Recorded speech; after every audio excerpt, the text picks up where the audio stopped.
All right, good Shabbos, everyone. A short vart, Parshas Re'eh, and of course today is Shabbos and Mevorchim Chodesh Elul, the month of Elul. And I just want to say an idea that we learned in this week, together with an idea from the Alter Rebbe from the Likutei Torah this week.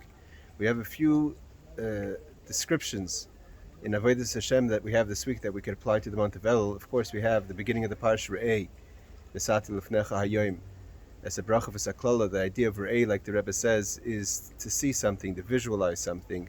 And with seeing something comes the highest level of certainty. That's why we say, Ein Eid Nasadayin, a witness can't become a judge because he can't be partial. If you've seen something, you know it. It has a very high level of certainty. So much so that the Rebbe asked, how could Moshe Rabbeinu demand from the Jewish people that they should reach the level of Re'eh? How could a person reach such a level of certainty? And that's applicable to everyone in all times.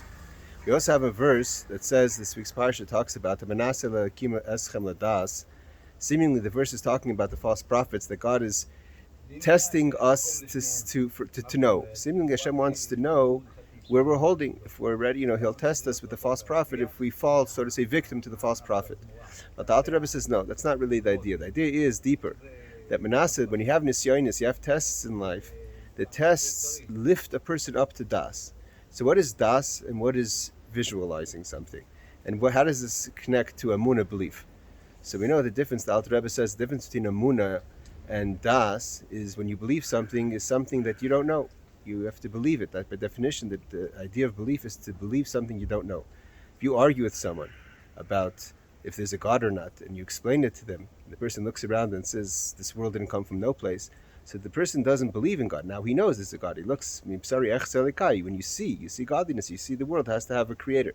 So it's not that the person goes from not believing to believing. The person goes from not believing to knowing. But belief is, by definition, something that you can't know. So das is something where you acquire, but it's deeper than just to see something. Das is actually to connect it, that you feel it. It's not just that you see with your eyes, but it actually can bring it into your heart and it can affect you.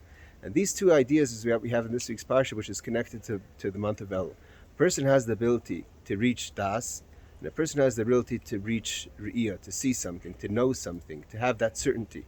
And that certainty shouldn't just stay as an idea, but to bring it into das, that you should feel it and it should come down to your heart, which is what the month of Elul is, which we say the month of Elul, cha'amar libi, that my heart is yearning towards Hashem, the depth of the heart. And that's what the idea of king in the field is, that Hashem comes out to the field, and that's the ability that He empowers us to get this das, to get this re'iyah, to get this certainty, and to reach higher levels. And through that, in the month of Elul, we should accomplish what we can accomplish, which the ikar is.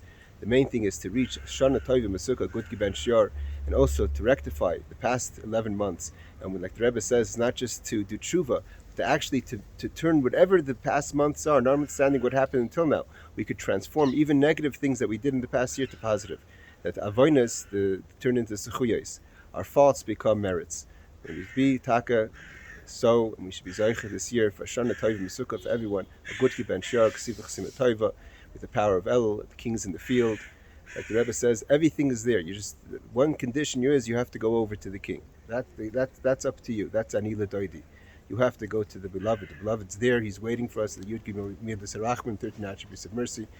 And may all this bring not just the Shana Tov Mesukah, good Ben Shiar, but also with the coming of Mashiach Tzidkenu, b'meir b'meir Shabbos.